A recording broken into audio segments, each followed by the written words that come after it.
So one issue about property in Singapore that I myself at one point of time was wondering was why properties in Singapore are getting smaller yet more expensive. One reason could be this issue called the TDSR, the Total Debt Servicing Ratio. It was implemented by MES in 2013, and basically at that point of time what they felt was 5 to 10% of homeowners in Singapore are or were overstretched, and at the same time they wanted to stop speculation.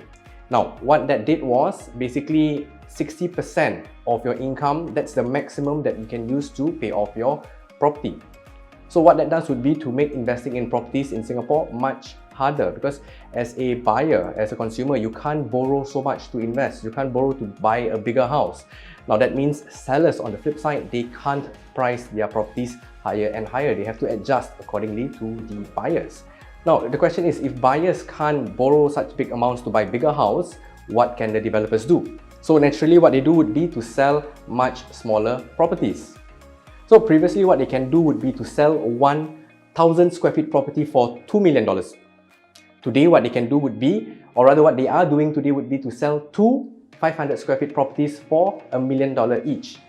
Either way, they still make $2 million on both sides. So question is, which would be easier as a developer to offload? $1 million property or a $2 million property? Now, interestingly, sometimes they would sell the 500 square feet property for 1.2 instead of 1 mil, right? Because at 1.2, it is much more affordable than a straight up $2 million property. So that's one reason why properties are trending smaller as we speak, for the pure virtue of affordability.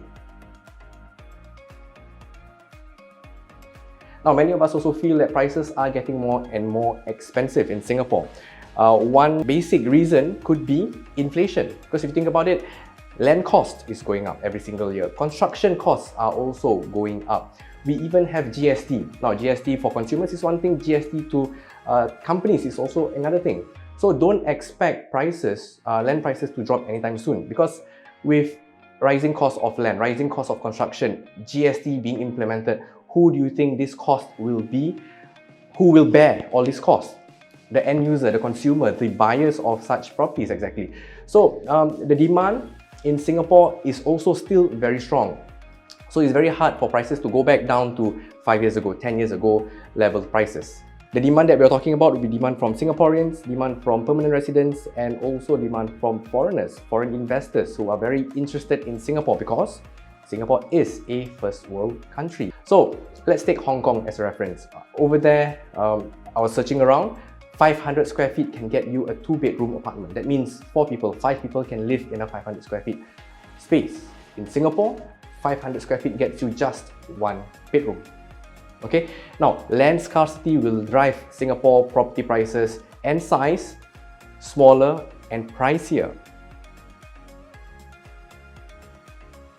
Okay, now just check out this this chart.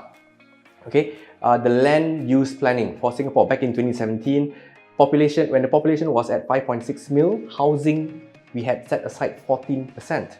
All right, but in 2030, right, the projection for population would be at 6.9 mil. That's an increase of 23% for population, yet housing has only increased by 3% to 17% of the land use. It's been a while since we've heard about this population white paper where the target is to hit 6.9 mil by 2030. Alright, are we on track? Now, in 2013, they projected us to have 5.8 mil population by 2020. Today, we're in 2020. According to SingStat website, we are at 5.7 mil. We're not too far away, huh?